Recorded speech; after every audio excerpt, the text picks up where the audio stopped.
आज आपके न्यूज का एपिसोड नंबर 685 है। सबको वेलकम है। 25 दिसंबर 2024 आज का date. Aadmi party challenging the status quo, shaking up system, creative destruction in the Indian politics, AAP governments, leaders in governance and public policy, entrepreneur governance, AAP opposition role, responsible fighting for peoples issues and boldly resisting the wrong policies. आज आपके news का news handle है @news आपके in X, और YouTube channel है हमारा AKN TV India. Please दोनों को सब्सक्राइब और फॉलो करते रहिए, तो फिर आपको ये न्यूज वहां पर भी मिल जाएगी। आप लीडर संजय सिंह जी ने आज एक प्रेस कॉन्फ्रेंस किया और उन्होंने फिर से बीजेपी का और नरेंद्र मोदी गवर्नमेंट का एक भांडाफोड़ किया है कि हम डेमोक्रेसी से और फेडरल स्ट्रक्चर से बहुत दूर जाते जा रहे हैं। गवर्नमेंट एजेंसीज को बार बार यूज किया जा रहा है ताकि रियलिटी से दूर किया जाए लोगों को। और ये जो फिर से अरविंद केजरीवाल जी के जो अरेस्ट की बातें कि जो बीजेपी IT सेल फैला रही है, ये कितना गलत है, क्योंकि ऑलरेडी उनके अरेस्ट को ही इलीगल ठहरा दिया गया है और उनके अरेस्ट में कोई विदाउट सैंक्शन हुआ था। अभी MHA ने उसको फिर से सैंक्शन दे दिया है, तो मतलब अरेस्ट सिर्फ दिल्ली गवर्नमेंट को खत्म करने का एक चाल था और कुछ भी नहीं था। तो फिर से इस चीज को एक्सप्लेन किया गया है क्योंकि उन्हें ऐसा नहीं बोलना चाहिए था। हम पूर्वांचल है, हम भी थोड़ी सी इज्जत डिजर्व करते हैं। और जिस तरीके से मैं मोदी जी की बहुत बड़ी सपोर्टर हूँ और हमेशा से हमारे घर में सब लोग मोदी जी के सपोर्टर रहे हैं, बट इस स्टेटमेंट के बाद हमें नहीं लगता हमारे घर से कोई भी वोट BJP को जाने वाला है। और ये JP नड्डा जी के लिए कि अगर ऐसा स्टेटमेंट लिया है तो इसे वापस ले और सभी पूर्वांचल से माफी मांगे। हम लोग ये एक्सेप्ट नहीं करेंगे। ये बहुत गलत किया वैसे तो उन्होंने, और उन्हें ऐसा बोलना नहीं चाहिए था। उन्होंने अगर उन्होंने कुछ भी बोला है तो उससे पहले 100 बार उन्हें सोचना चाहिए वो क्या बोल रहे हैं, किसके बारे में बोल रहे हैं। अगर कोई किसी को भी वोट दे रहा है तो इसी देश के सब उनको किसी के बारे में ये नहीं बोलना चाहिए था। लेकिन अगर उन्होंने बोला है तो हम ये प्रूफ करके दिखाएंगे हम इसी देश के, और हम अपने लिए बेस्ट नेता चुनेंगे। क्या ये पूर्वांचल के लोग हैं, क्या ये अपमान सहेंगे वो लोग? बिल्कुल नहीं सहेंगे, कोई भी अपना अपमान नहीं सहेगा। और अगर हमें ऐसा बोला गया तो हमें नहीं लगता कि आप कोई सहेगा, और सब लोग उसका जवाब देंगे आम आदमी को वोट कर। और एक मिस इन्फॉर्मेशन के तहत एक 12 साल पुराना वीडियो था अरविंद केजरीवाल जी का, जो वो बता रहे थे कि किस तरह से कांग्रेस के टाइम पे कॉन्स्टिट्यूशन को मतलब गलत तरीके से यूज कर रहे हैं और ये डॉक्टर भीमराव अंबेडकर जी का इंसल्ट है। तो इस चीज को एडिट करके काट छाट के BJP IT cell, Manoj Tiwari, जो भी इम्पोर्टेंट हैंडल्स हैं बीजेपी दिल्ली के, वो लोग फैला रहे हैं। तो इसका भी फैक्ट चेक किया गया है, मोहम्मद जुबैर ने भी किया है और बाकी सब ने भी काफी शेयर किया इसको। पंजाब गवर्नमेंट की कुछ अच्छी इन्वेस्टमेंट्स को आज मैं बताना चाहूंगी। पंजाब के जो इंडस्ट्री मिनिस्टर है तरुण प्रीत सोंद, इन्होंने इनवाइट किया है एंटरप्रेन्योर्स को कि पंजाब में आइए और इन्वेस्ट कीजिए, क्योंकि एक unmatched ease of doing business है। और अब तक 86,541 करोड़ का इन्वेस्टमेंट्स ऑलरेडी अट्रैक्ट कर लिया गया है। तो इनके जो मेजर इन्वेस्टर्स हैं ये है टाटा स्टील, जो कि 2,600 करोड़ इन्वेस्ट कर चुकी है, सनातन पॉलीकोट जो कि 1,600 करोड़ इन्वेस्ट कर चुकी है, Ambuja cement 1,400 crore, Ruchira papers 1,137 crore, Nestle 583 crore. तो इसका इम्पैक्ट क्या हुआ है, इतना जो मेजर इन्वेस्टर्स आए हैं इससे, तो अभी तक 3.9 लाख से ज्यादा जॉब्स क्रिएट कर चुके हैं ये लोग। 58,000 प्लस जो हैं वो SMEs रजिस्टर्ड हैं, जो कि मतलब top ranked invest Punjab portal से इन लोगों ने SMEs को रजिस्टर किया है। जो रिफॉर्म्स की बात करेंगे तो इंडस्ट्री फ्रेंडली पॉलिसीज को अभी इस तरह से इम्प्लीमेंट किया गया है कि बिजनेसेस को शुरू करने का मौका मिल रहा है विदाउट एफिडेविट, कंप्लीट डॉक्यूमेंट्स, मतलब उनको 3 साल का टाइम मिलता है अब उनका पूरा डॉक्यूमेंटेशन वगैरह कंप्लीट करने के लिए।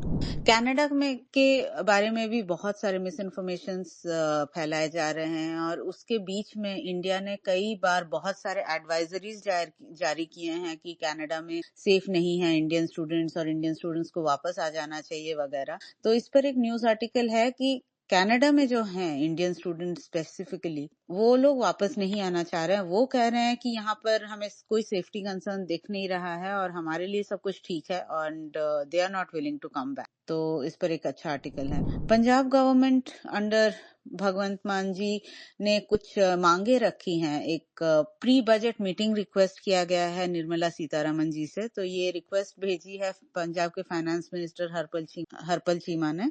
तो इसमें उन्होंने क्या क्या मांगा है, वो है 1000 crores for police modernization in border districts, industrial incentives जैसे कि जम्मू एंड कश्मीर और दूसरे हिली स्टेट्स को दिया जाता है वैसे, रेस्टोर नाबार्ड और उसका लिमिट जो है वो कह रहे हैं कि 3041 करोड़ होना चाहिए और ये सपोर्ट करेगा फार्मर्स को। 100 करोड़ मांगा गया है NH44 IMC road under PM गति शक्ति, इस प्रोजेक्ट के अनुसार 100 करोड़ मांगा गया है। 1600 करोड़ मांगा गया है क्रॉप रेसिड्यू मैनेजमेंट के लिए। 2500 प्रति एकड़ ये इंसेंटिव मांगा गया है। Special budget for diversification of paddy across 10 lakh hectares और 6,857 करोड़ फॉर RDF रिइंबर्समेंट। तो ये सारा कुछ मांग रखते हुए उन्होंने एक प्री बजट मीटिंग की रिक्वेस्ट की है फाइनेंस में। आप पंजाब में जो म्यूनिसिपल कॉर्पोरेशन इलेक्शंस हुए हैं उनके सारे रिजल्ट्स आ गए हैं। तो बहुत फ्लाइंग कलर्स से जो है आपका परफॉर्मेंस रहा है। पहले उसका प्रेजेंस जो है बिल्कुल 0% था और अब प्रेजेंस जो है वो है 55%। तो उसमें से जीते हैं 522 आउट ऑफ 961 वार्ड्स और 31 आउट ऑफ 41 म्यूनिसिपल काउंसिल्स और पंचायत, मतलब 41 में से 31 जगह पे आपकी रहेगी अभी पूरी की पूरी म्यूनिसिपल काउंसिल या पंचायत। तो ये बहुत अच्छा परफॉर्मेंस रहा है। काफी लोगों ने कॉन्ग्रेचुलेट किया है भगवंत मान जी को भी और अरविंद केजरीवाल जी को भी इसमें काफी सराहना मिली है। तो इसी से जुड़ा हुआ और एक खबर है कि जालंधर में जो है 2 बीजेपी काउंसिलर्स, एक वार्ड 41 से और एक कांग्रेस का भी काउंसिलर था वार्ड 47 से, उन लोगों ने ज्वाइन कर लिया है आप।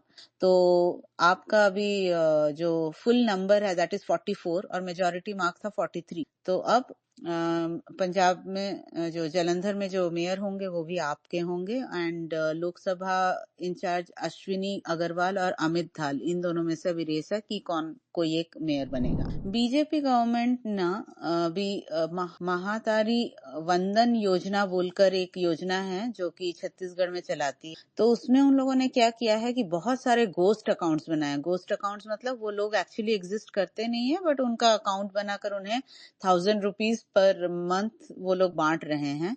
तो इसमें एक सनी लियोनी के नाम से एक अकाउंट है। तो इस तरह से उन लोगों ने, और जिसको बेनिफिट मिल रहा है मार्च 2024 से, तो इस तरह से मतलब उसका सिस्टमैटिक करप्शन जो है वो बीजेपी का एक्सपोज किया गया है। हिंदुत्व वॉच बोल के एक ऑर्गेनाइजेशन है, उस पर गवर्नमेंट ने बैन लगाया हुआ है। जो है वो क्या करती है, वो डॉक्यूमेंट करती है हेट क्राइम्स जो इंडिया में होते हैं। तो ये जो है ये हिंदुत्व वॉच जो है ये एक कश्मीरी जर्नलिस्ट है रकीब हमीद नायक। वो उन्होंने अभी तक 4000 से ज्यादा हेट क्राइम्स डॉक्यूमेंट किए हैं जो कि हमारे माइनॉरिटीज के अगेंस्ट हुए हैं। तो उनको ये अवार्ड मिला है, ईवा लॉसमैन अवार्ड इसका नाम है। उत्तर प्रदेश पुलिस ने कुछ सोशल मीडिया इन्फ्लुएंसर्स को अब रिक्रूट करना चालू कर दिया है और इसमें काफी सारे स्टूडेंट्स भी हैं और उनको नाम दिया गया है डिजिटल वॉरियर्स का। और ये जो भी करेंगे कह रहे हैं कि इनका जो काम होगा उसको पे नहीं किया जाएगा, वॉलंटरी होगा, अनपेड होगा। बट अभी देखते हैं कि ये मतलब पुलिस अगर रिक्रूट कर रही है सोशल मीडिया इन्फ्लुएंसर्स को तो आगे जाकर ये कैसे यूज किए जाएंगे देखने लायक हो। तो पंजाब के जो फार्मर लीडर हैं दालेवाल जी, जिनका 100 स्ट्राइक का अभी 28 डेज हो गए हैं, वो काफी क्रिटिकल हैं। उनका 15 kg से ऊपर वेट लॉस हो चुका है। उन्हीं कुछ लोगों से शायद बातें भी की हैं लास्ट कुछ दिनों में, बट उनका जो हंगर स्ट्राइक है ये फिलहाल अभी भी जारी है और उनकी जो सिचुएशन है ऑलरेडी वर्सन होती जा रही है। इम्यूनिटी भी कॉम्प्रोमाइज हो गई है और वो काफी वल्नरेबल हैं एट दिस पॉइंट। ये जो पार्लियामेंट का भी विंटर सेशन चल रहा है 2024 का, इसमें सिर्फ एक बिल अभी तक पास हुआ है। इस पीरियड में अभी तक लोकसभा सिर्फ 52% ऑफ इट्स स्केड्यूल टाइम काम कर पाई है और राज्यसभा सिर्फ 39% काम कर पाई है। मतलब बाकी टाइम सिर्फ इधर उधर प्रोटेस्ट में और दूसरे चीजों में वो खो बैठे हैं। पंजाब पुलिस ने एक बहुत अच्छा ऑपरेशन किया है जो कि इन्वॉल्व था गुरदासपुर ग्रेनेड अटैक के मामले में। तो उन्होंने एक जॉइंट ऑपरेशन किया है यूपी पुलिस के साथ और उन्होंने 3 खालिस्तानी टेररिस्ट को इसमें मार दिया है। वो इनकाउंटर में उनको 2 AK-47 राइफल्स, 2 ग्लॉक पिस्टल्स और huge cash of ammunition seize किया गया है। तो ये पंजाब पुलिस की काफी बड़ी जीत मानी जा रही है। ये एनकाउंटर हुआ था पीलीभीत इन उत्तर प्रदेश। गुजरात में आप अभी लोकल बॉडी पोल्स के लिए काफी तैयार हो रही है और उसमें वो लोग बीजेपी पर काफी आक्रामक तरीके से वार कर रहे हैं कि बीजेपी ने काफी करप्शन किया है, नेग्लेक्ट किया है। इसके वजह से अभी जो गुजरात की जो हालत है उसको काफी हाईलाइट किया जा रहा है। तो इसुदान गादवी जो कि आम आदमी पार्टी के प्रेसिडेंट हैं गुजरात के, उन्होंने बताया है कि एक प्रेस कॉन्फ्रेंस में उन्होंने बताया है कि किस तरह से पार्टी अपने स्ट्रैटेजीज और अपने एफर्ट्स को प्लान कर रही है और एक मीटिंग भी हो रही है सारे office bearers from all state zones and districts. तो उनका कैंपेन को किस तरह से शेप अप किया जाए और किस तरह से स्ट्रेंथन किया जाए इस पर बात की उन्होंने। इंडिया में अभी हम सब जानते हैं कि हमारी डेमोक्रेटिक राइट्स काफी हद तक कॉम्प्रोमाइज्ड हैं और हम किस तरह से एक डेमोक्रेसी से ऑथोरिटेरियनिज्म की ओर जा रहे हैं। उस पर एक क्रोनोलॉजी बहुत इंटरेस्टिंग है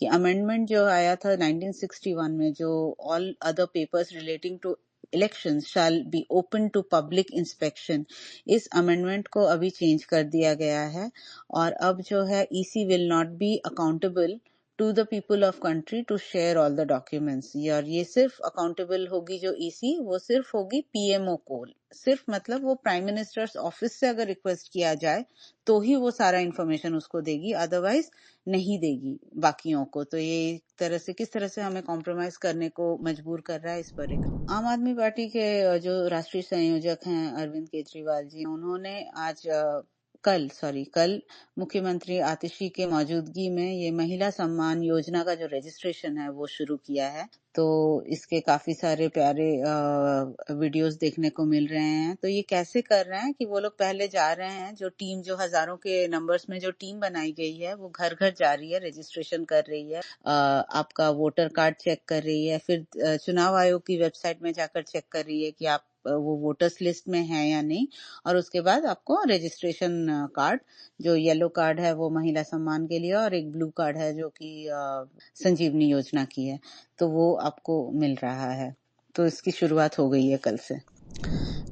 ये जो जीएसटी का नया मॉडल आया है वो काफी कंफ्यूजिंग है, जो कि मल्टीपल टैक्स स्लैब्स बताता है कि कैसे अलग अलग स्लैब्स पे जीएसटी चार्ज किए जाएंगे।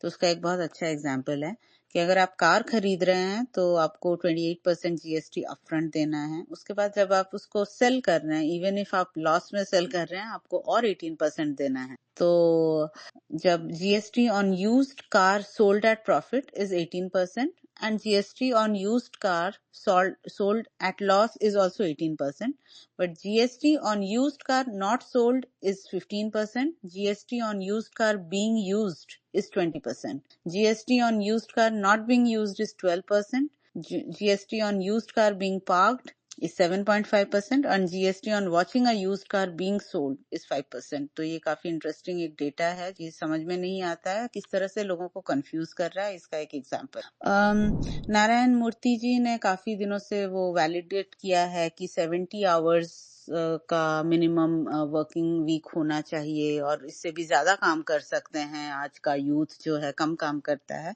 तो इस पर यूनाइटेड नेशंस ने एक जारी किया है डेटा कि 55 hours if you are working in a week, तो ये इंक्रीज करता है रिस्क ऑफ डेथ। ये यूएन का डेटा है कि जो हमारा जो स्ट्रेस लेवल है उसके वजह से हमको हार्ट डिजीजेस, स्ट्रोक, ये सब से हमारा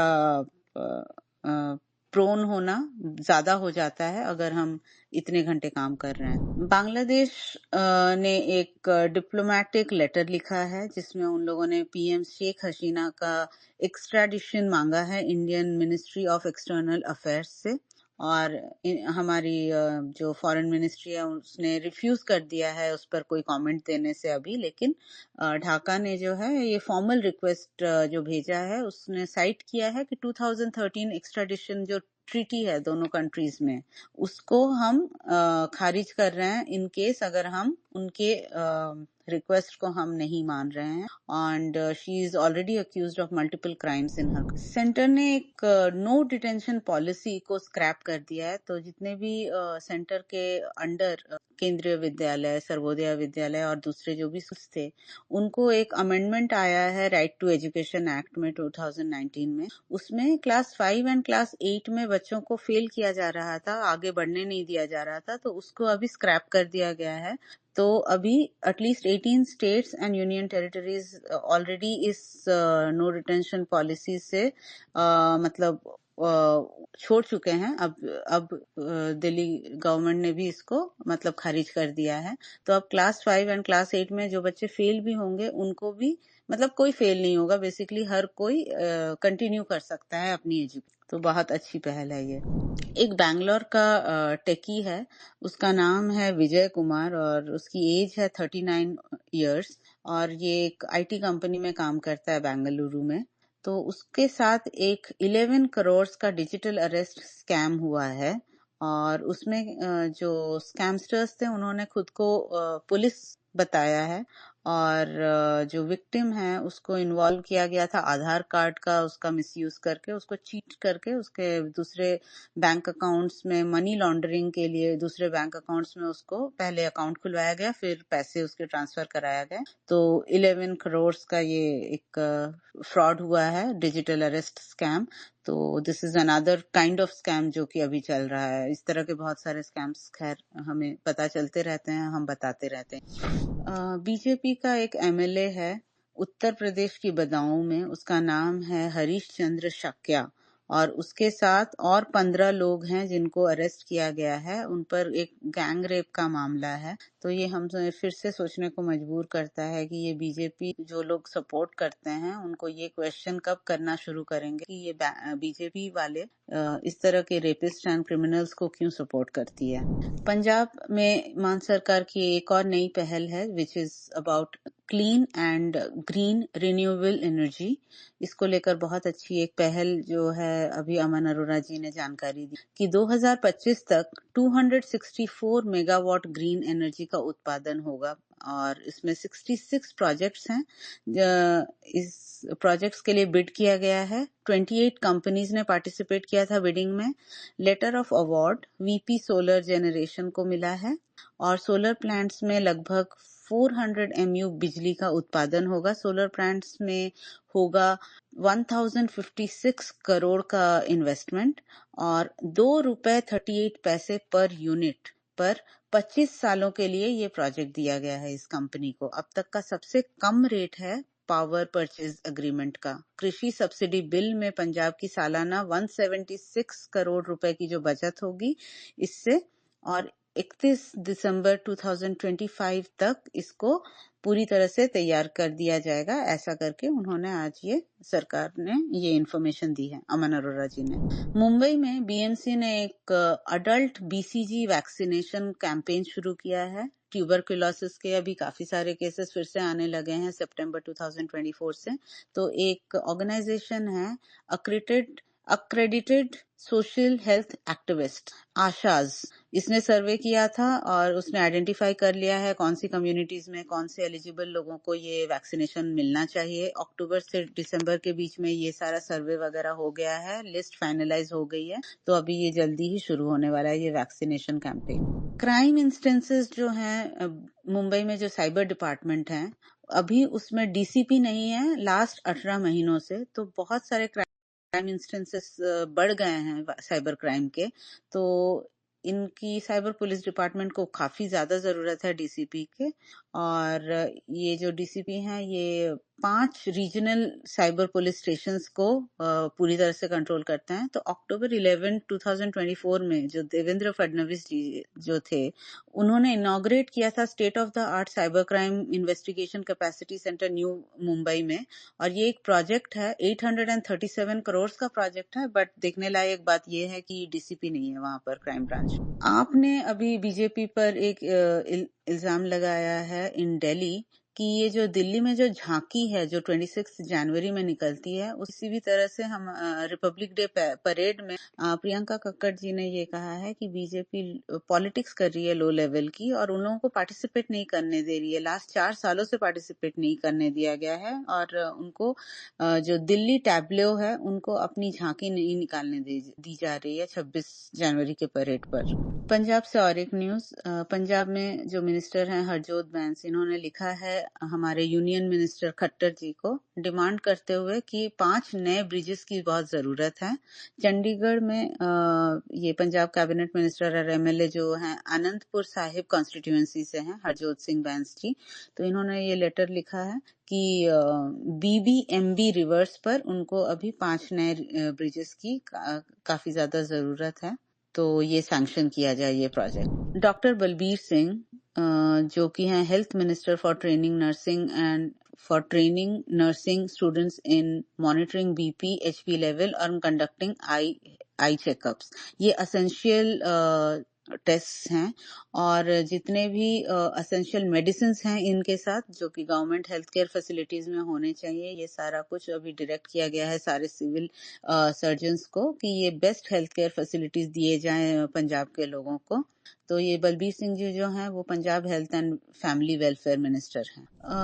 हमारे जो दिल्ली के वीके सक्सेना जी हैं उनके बारे में एक न्यूज है कि उन्होंने अभी अप्रूव किया है जो काफी दिनों से दिल्ली सरकार ने ये रिक्वेस्ट भेजी थी कि ईडब्ल्यूएस का एक कोटा होता है प्राइवेट स्कूल्स में, तो वो एनुअल पैकेज जो अगर पेरेंट्स का अगर हो 2.5 लाख तक, तो वो कोटा उनको मिलता था जहां पर उनको कुछ सीट्स मिलती थी जो कि कभी जितने भी प्राइवेट स्कूल्स में कुछ सीट्स ऐसी रहती हैं जो कि वो दे सकते हैं। तो अभी ये कोटा जो है इसके एलिजिबिलिटी जो ईडब्ल्यूएस स्टूडेंट्स को है उसको बढ़ाकर अभी 5 लाख कर दिया गया है, तो ये अभी मंजूर कर लिया है एलजी ने।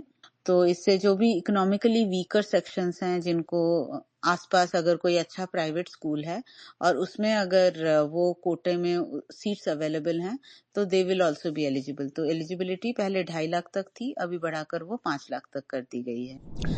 रिजर्व बैंक ऑफ इंडिया ने एक वार्निंग जारी की है जिसमें उन्होंने बोला है कि ये जो राइजिंग सब्सिडी एक्सपेंडिचर है इसके वजह से कोई भी मनी लेफ्ट ओवर नहीं रहेगा। तो बेसिकली अभी जो है कैश शॉर्टेज होने वाला है या कैश शॉर्टेज ऑलरेडी चल रहा है, ये आरबीआई ने कहा है। बहुत कंसर्न की बात है कि जितने भी स्टेट गवर्नमेंट्स हैं उनको राइजिंग लेवल ऑफ सब्सिडीज दिए जा रहे हैं। एनडीए गवर्नमेंट को एक डेटा मांगा गया था कोविड-19 क्राइसिस जो फर्स्ट वेव और सेकेंड वेव हुआ था, कितने सारे फैमिलीज जो डॉक्टर्स के वो इसमें इम्पैक्टेड हुए हैं और कितने डेड हुए हैं। तो इस पर एनडीए गवर्नमेंट ने आरटीआई का जवाब ये दिया है कि उनके पास इनफ डेटा नहीं है, does not have enough data. तो डेटा मांगा गया था doctors died and number of family members. तो आईएमए ने एक सबमिट किया था रिपोर्ट जो कि हेल्थ मिनिस्ट्री को दिया गया था। उस पर सिर्फ जितने डॉक्टर डाई हुए हैं इन कोविड-19 उसका था कि 4 लाख के ऊपर हैं। सॉरी, ये जो आईएमए का ऑर्गेनाइजेशन है इसमें 4 लाख के ऊपर मेंबर्स हैं। उसमें से उन लोगों ने कहा है कि 1600 doctors have died fighting covid between 2020 and 2020। लेकिन मतलब ये पहली बार नहीं हुआ है कि एनडीए गवर्नमेंट ने कोई डेटा देने से मना किया है। तो उसमें हेल्थ मिनिस्ट्री को ये पूछा गया था राज्यसभा में कि कितने हेल्थ केयर वर्कर्स हैं जो कि अभी तक डेड हुए हैं पैंडेमिक में, उसका भी उन्होंने कहा कि कोई डेटा नहीं है।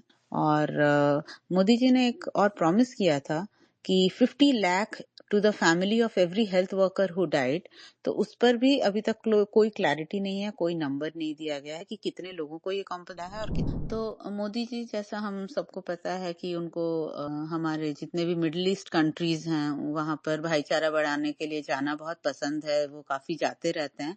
तो उनको highest honour of civilian awards मिला है। तो उनका कुछ नंबर्स हैं जो हम बताना चाहेंगे आपको। अफगानिस्तान में उनको मिला है ये 2016 में highest civilian award. Saudi Arabia ने ये अवार्ड दिया उनको 2016 में। पैलेस्टीन ने उनको ये अवार्ड दिया है 2018 में। बहरीन ने दिया है उनको 2000।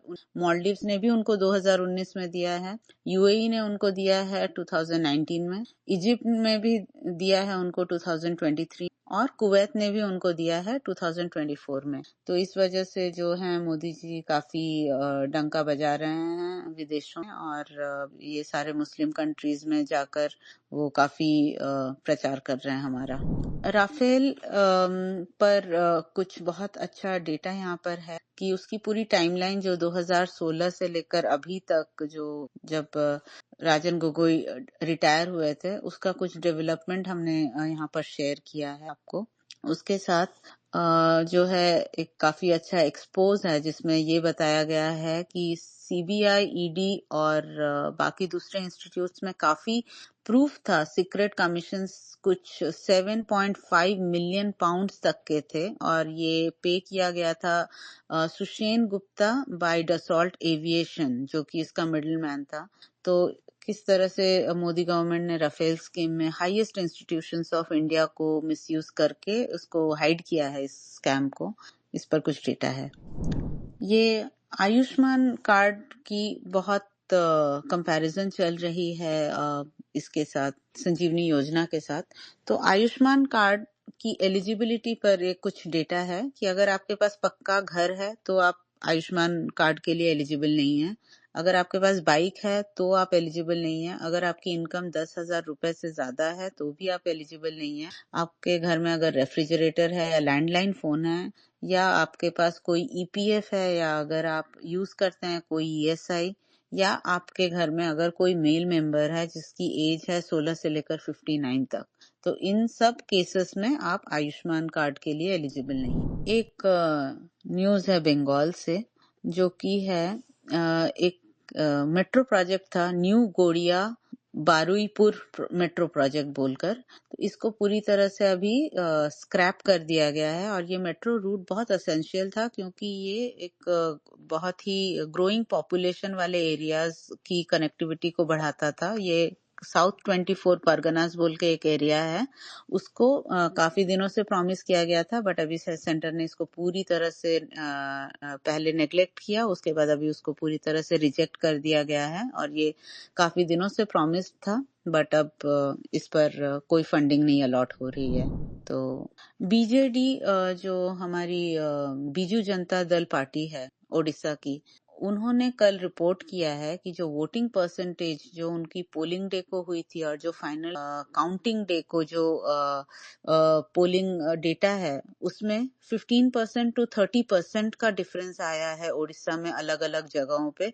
तो ये सारा डेटा अभी उन लोगों ने जमा किया है कि इस पर इन्वेस्टिगेशन हो करके ईसी को ये सारा डेटा दिया। तो इस पर आगे क्या होगा अभी देखने लायक रहेगा।